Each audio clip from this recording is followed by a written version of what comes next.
just click it one time, hold it, and then move around. Because once you click and let the mouse go,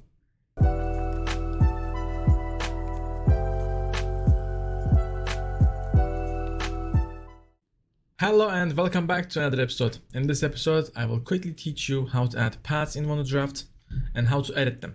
So let's jump right into it. In order to add paths in OneDraft, we need to go to the path section on the left top panel. And here we have two options. We can either add paths here using this tool. The shortcut for that is P, or we can select the paths that we already added. When we choose the path tool, it will open this right panel. On the top, we can choose the color of the path.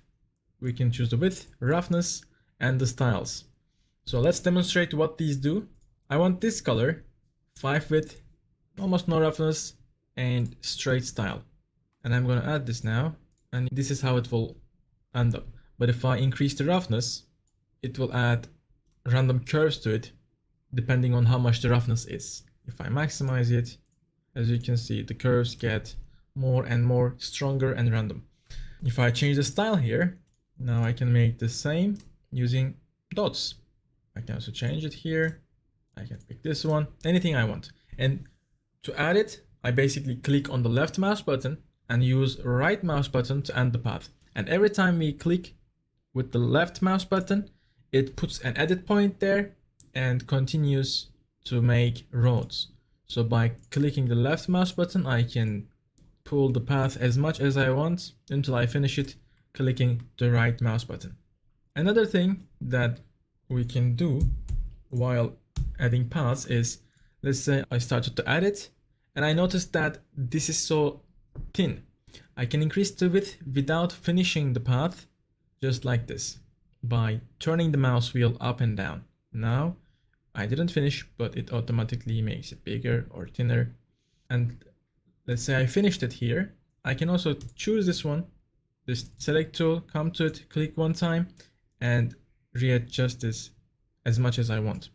I can also change the roughness of it and how it will shape or etc. because every time we press the left mouse button, it actually puts an edit point, and we can reveal those points by using this one, and then we can actually click, hold them, and shift them around and change the direction of the path even if we already finished it.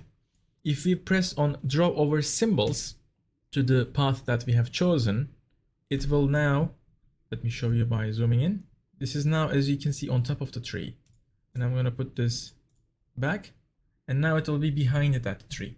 So it will also give you the option to put this in front of the symbols or behind the symbols, but if it is drawn over the symbols, all the types of symbols will be behind that path.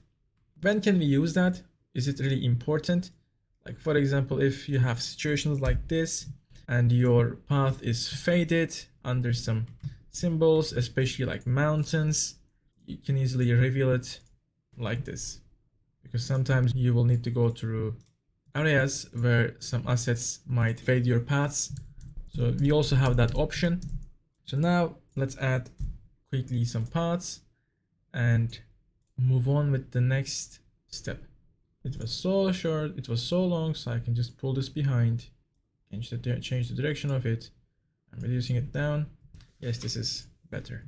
And I can keep doing this. This is on top of the castle. I do not want that. I'm taking it behind. And also I can delete that point, but make sure you click and it's still blue, because it's really easy to delete all the path instead of the edit point. So I deleted this edit point and just took it back.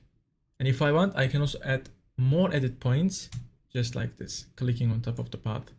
And in order to take the path and move it around, what you should do, you should just click it one time, hold it, and then move around. Because once you click and let the mouse go, it will now start adjusting it. So if I want to move this around now, I cannot do it, because if I click, it will just add another edit point. So don't get cringed and crazy about why I cannot move it, or just, it just keeps adding more edit points. Yeah, I know, it does. So be careful. Just click one time and drag it around if you want to only move the path. Let's add this one. And by holding shift you can also, just like the lakes being randomized when we press shift and change it, we can also change that direction that it randomly gives according to the roughness. And in case if I did not cover before, the shift will also work with symbols. If you have chosen any symbols, and if you press shift, you will be able to move down in that folder just like this. Okay, so that's it for this video. Now you know how to add paths, how to edit them, and how to select them, how to delete them. If I missed anything, let us know in the comments, or if you have any questions, let us know. We can answer and provide more information for those who are starting to use Wonderdraft. So thank you very much, guys, for watching. I will see you on the next episode where we are going to be talking about overlays. So this guy here, the grids that you have seen me using, yes, we will learn it here, and we are going to learn how we can add an image to trace, how we can add some frames, how we can add scale for the map, and how we can scale the map. All those things will be covered in this episode, so don't miss out. It will help your mapping journey a lot. So thank you very much, guys. See you on the next episode.